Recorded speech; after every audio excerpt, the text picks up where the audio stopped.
राधे राधे। जब घड़ा भरने लग जाता है या फिर जब घड़ा ऊपर तक भर जाता है तो फिर वो छलकने लग जाता है। इसका मतलब जब आपकी बर्दाश्त की हद पार हो जाती है तो आपको गुस्सा आता है और वो स्वाभाविक है। गुस्सा आना एकदम नेचुरल प्रोसेस है। उसको आप ये मत सोचिए कि मुझे गुस्सा क्यों आता है और मैं गुस्सा क्यों कर रहा हूँ या क्यों कर रही हूँ। वो एक इंसान जो आपके घर में है, वो कोई भी हो सकता है, कोई भी इंसान हो सकता है। मैं पार्टिकुलर किसी का नाम नहीं लेना चाहती। वो आपको सुबह शाम दिन रात परेशान करता है, आपको टीज़ करता है, आपको बार बार वो बोलता है, उसको ऐसा करने में मज़ा आता है, आपको परेशान देखकर उसको सुकून मिलता है। तो लेकिन आप उस वजह से पूरा दिन टेंशन में रहते हैं। मैंने बहुत लोगों की लाइफ में ये सब चीज़ें देखी और ख़ुद मेरी भी लाइफ में ये सब चीज़ें हैं जिनको मैं फेस करती हूँ और लाइफ में कैसे आगे बढ़ती हूँ। मैं अपनी चीज़ों को आपके साथ शेयर करूँगी। अगर आप ज़िंदगी में थोड़ी सी भी इन चीज़ों से जूझ रहे हैं ना, तो मैं जो आज आपको पॉइंट बताने वाली हूँ उन्हें बहुत ही ज़्यादा ध्यान से सुनना। मैं आशा करती हूँ कि आपकी ज़िंदगी में वो बहुत ज़्यादा हेल्प करेंगे और आप भी अपनी लाइफ में मूव ऑन कर पाएंगे। मैं जानती हूँ बहुत सारे हमारे घर के मेंबर ऐसे होते हैं जिनसे आप ना कुछ ज़्यादा बोल सकते हो और ना ही आप उनसे अलग जा सकते हो, लेकिन कुछ एक चीज़ों को अपनाकर आप अपनी लाइफ में खुद को एटलीस्ट खुश तो रख सकते हो ना।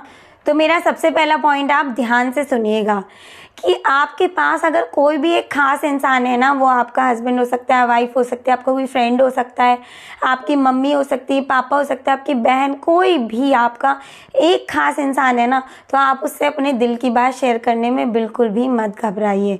अपने दिल की बात को रखिए, अपने दिल की परेशानी को शेयर करिए, क्योंकि शेयर करने से आपके दिल का आधा बोझ कम होगा।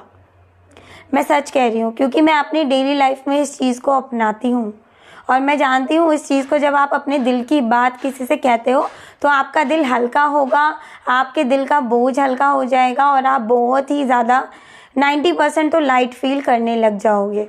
ठीक है, अगर आप शादीशुदा हैं, अपनी मम्मी से बात करते हैं, अपनी मम्मी से शेयर करते हैं, आप लोगों की बात में मत जाइए। लोग इस तरह की बात करते हैं कि अपनी मम्मी को बात करते हैं, मम्मियाँ ऐसा करती हैं वैसा करती हैं। ये सब फालतू की गलत बातें हैं, क्योंकि जिन माँ बाप ने पाल पोस कर आपको इतना बड़ा किया है, वो माँ बाप कभी भी आपका बुरा नहीं चाहेंगे।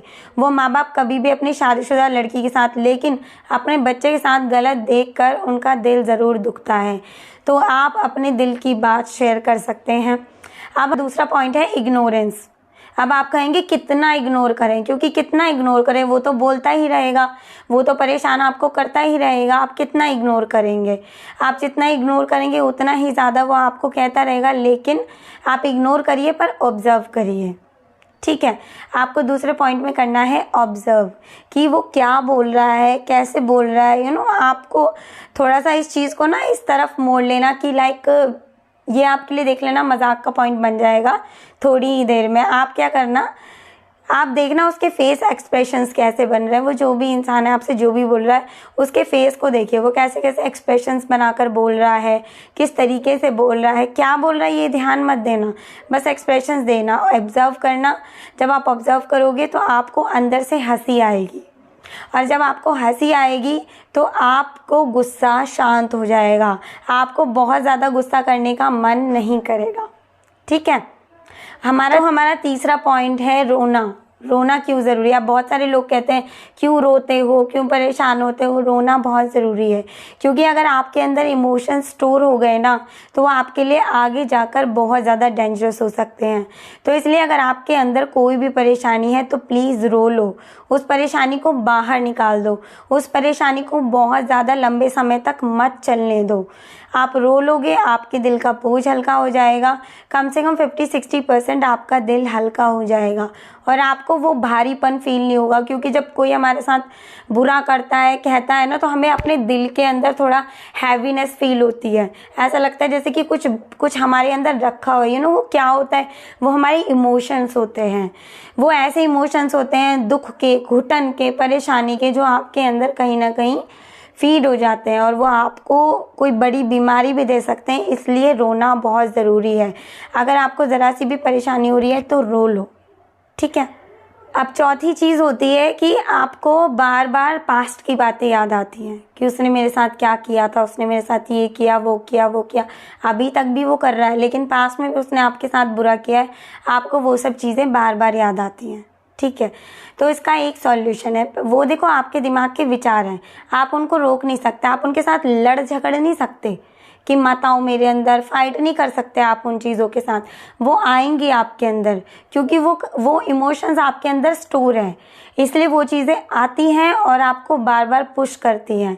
तो आप क्या करिए, आप एक कॉपी लीजिए और एक पेन लीजिए, ठीक है, उस पर लिखना शुरू करिए। आपके अंदर जो भी थॉट्स आ रहे हैं ना, किसी से रिलेटेड, बुरे आ रहे हैं, अच्छे आ रहे हैं, जैसे भी आ रहे हैं उनको लिखिए, जितने भी हों लिखिए। इमोशंस के साथ आपको रोना आ रहा है तो रो लीजिए, उन सारे थॉट्स को एक पेपर पर लिख दीजिए। लिखने के बाद 4 से 5 बार पढ़िए और उन्हें जला दीजिए। अगर आपने ये वाला जो मैंने अभी आपको बताया ना, ये वाली अगर आपने 21 डेज़ कर लिया, 21 डेज़ तक आपने रोज़ लिखा गलत बातें जो उस इंसान की, या वो डेली भी जो कर रहा है, लिखा और जला दिया, लिखा और जला दिया, इससे आपके दिमाग का बोझ तो हल्का होगा ही। आप 100% आप रिलीफ पा जाओगे, आप खुश रहने लग जाओगे और उस इंसान में भी चेंज आना स्टार्ट हो जाएगा। तो आप ये ज़रूर करके देखना, मेरे कहने से आप इस एक्टिविटी को तो ज़रूर ही करना। अब मैं आपको 2 और इंटरेस्टिंग पॉइंट बताने वाली हूँ जो मेरे पर्सनल फेवरेट हैं। तो 5वां पॉइंट मैं आपको बताने वाली हूँ, आप टेलीपैथी कर सकते हैं। बहुत सारे लोग, अगर आप यूट्यूब बहुत ज़्यादा देखते हैं तो आप टेलीपैथी के बारे में जानते ही होंगे, लेकिन जो लोग नहीं जानते उन्हें थोड़ा सा मैं बता देती हूँ। टेलीपैथी एक ऐसी टेक्निक होती है जिसके थ्रू आपको रिजल्ट 24 घंटे के अंदर मिल जाते हैं।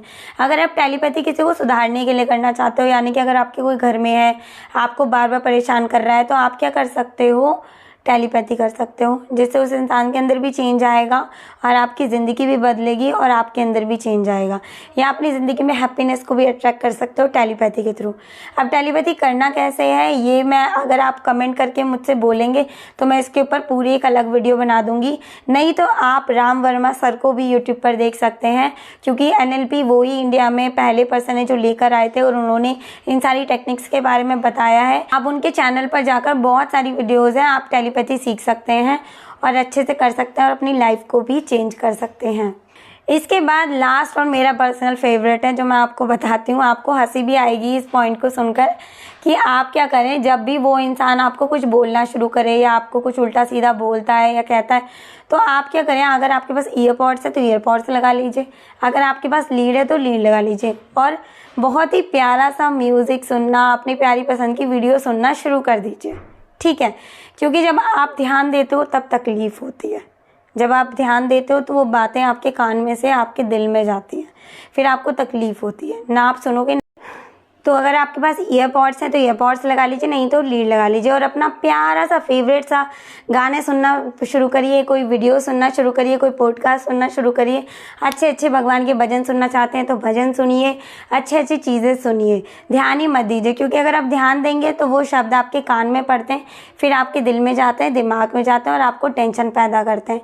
तो आप ज़्यादातर कोशिश करेंगे कि आप सुनेंगे ही नहीं। मैं पर्सनली यही करती हूँ, जब मेरे साथ कोई ऐसी चीज़ होती है तो मैं अपने ईयरपॉड्स लगाती हूँ या लीड लगाती हूँ और अपने मस्त गाने सुनना शुरू कर देती हूँ और इसके बाद मुझे पता भी नहीं चलता कि कुछ गलत बोला गया है या कुछ भी है और मैं खुश हूँ। मैं एक चीज़ आप सबसे एक चीज़ कहना चाहती हूँ, प्लीज़ पर्सनली मैं जितनी भी औरतें अगर इस चैनल को देख रही हैं तो मैं उनसे कहना चाहती हूँ, हम सबसे एक चीज़ बहुत ज़्यादा कही जाती है कि जब कहीं पे आपकी जब पति पत्नी की फ़ाइट हो रही हो या ऐसे फ़ाइट हो रही हो तो औरत को मुंह में पानी डाल लेना चाहिए और गड़गड़ करना स्टार्ट कर देना चाहिए, लाइक कुल्ला करना स्टार्ट कर देना चाहिए, क्योंकि उससे लड़ाई शांत हो जाती है। तो आप मुझे ये बताइएगा प्लीज़ कि क्या लड़ाई सिर्फ एक औरत ही करती है? क्या झगड़ा सिर्फ एक औरत ही करती है? बिना तकलीफ़ के कोई औरत नहीं बोलती है और बिना तकलीफ़ के वो कभी झगड़ा करने नहीं जाती है। तो प्लीज़ इस चीज़ को ज़्यादा ना फैलाएं और महिलाएं प्लीज़ इस चीज़ को लेकर आप टेंशन ना लिया करें, अपनी लाइफ में ज़्यादा इन चीज़ों को ऐड ना करें, खुश रहने की पूरी कोशिश करें। झगड़ा कोई भी नहीं करना चाहता, तो आप लोग अपनी फैमिली में खुश रहिए, अपने रिलेशनशिप को अच्छा बना कर रखिए। इस वीडियो से रिलेटेड जो भी आपके कमेंट हैं तो प्लीज़ कमेंट बॉक्स में कमेंट ज़रूर करिएगा। अगर मुझे कुछ भी रिलेटेड लगता है तो मैं उसके बाद नेक्स्ट वीडियो उसके ऊपर ज़रूर बनाऊंगी। और आपको थोड़ी सी भी वीडियो ये हेल्पफुल लगी तो लाइक ज़रूर करिएगा और मुझे सपोर्ट करने के लिए इस चैनल को सब्सक्राइब कर दीजिएगा। राधे राधे।